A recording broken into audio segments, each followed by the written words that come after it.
বিএনপির সংরক্ষিত নারী আসনে চূড়ান্ত তালিকায় শোবিজ তারকাদের অনুপস্থিতি নতুন আলোচনার জন্ম দিয়েছে। এ নিয়েই অভিনেতা শাহরিয়ার নাজিম জয় তার এক লাইনের মন্তব্যে ইঙ্গিতপূর্ণ বার্তা দেন। তার পোস্ট ঘিরে সামাজিক মাধ্যমে শুরু হয় তুমুল আলোচনা। শেষ পর্যন্ত প্রশ্ন উঠছে, এই সিদ্ধান্তের পেছনে কি আরো বড় কোনো বার্তা লুকিয়ে আছে? এখন নজর সবার পরবর্তী রাজনৈতিক সিদ্ধান্তের দিকে ঘুরে যাচ্ছে আলোচনার মাঝে।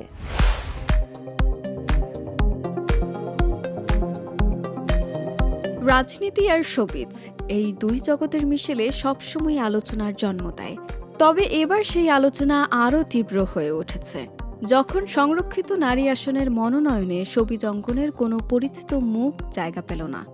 বাংলাদেশ জাতীয়তাবাদী দলের চূড়ান্ত করা ৩৬ জনের তালিকায় তারকাদের অনুপস্থিতি ঘিরে তৈরি হয়েছে নানা প্রশ্ন ও বিশ্লেষণ। এই আলোচনা আরও উস্কে দিয়েছেন অভিনেতা ও উপস্থাপক শাহরিয়ার নাজিম জয়।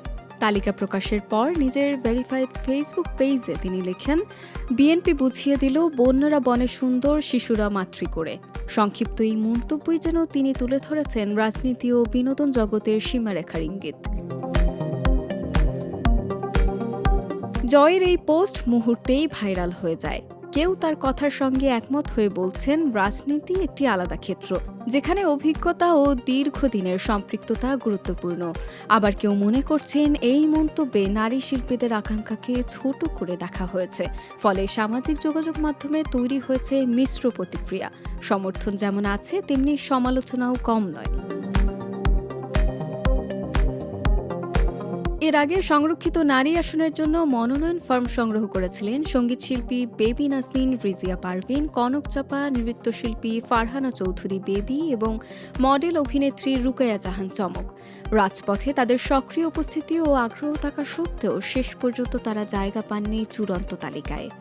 বিএনপির এই সিদ্ধান্ত অনেকের কাছেই কৌশলগত বলেও মনে হচ্ছে। দলটি সম্ভবত অভিজ্ঞ ও পরীক্ষিত নেত্রীদের উপর আস্থা রেখে একটি বার্তা দিতে চেয়েছে। অন্যদিকে শোবিজ অঙ্গনের প্রতিনিধিত্ব না থাকায় একটি ভিন্ন আলোচনাও তৈরি হয়েছে। জনপ্রিয়তা কি রাজনীতিতে যথেষ্ট, নাকি প্রয়োজন দীর্ঘদিনের রাজনৈতিক পরিশ্রম?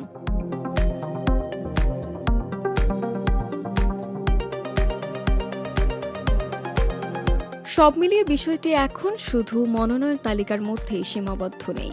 এটি ছুঁয়ে গেছে রাজনীতি, সংস্কৃতি এবং জনমানবের দৃষ্টিভঙ্গিকে। শোবিজ তারকারা কি রাজনীতিতে আরও বড় ভূমিকা রাখতে পারবেন, নাকি এই দুই জগৎ আলাদা পথেই হাঁটবে? এই প্রশ্নই এখন ঘুরপাক খাচ্ছে। আর ঠিক এখানেই এসে দাঁড়ায় জয়ের সেই এক লাইনের মন্তব্য। ছোট হলেও সেটি বড় এক বিবর্তনের সূচনা করেছে, যার প্রতিধ্বনি এখনও থামেনি।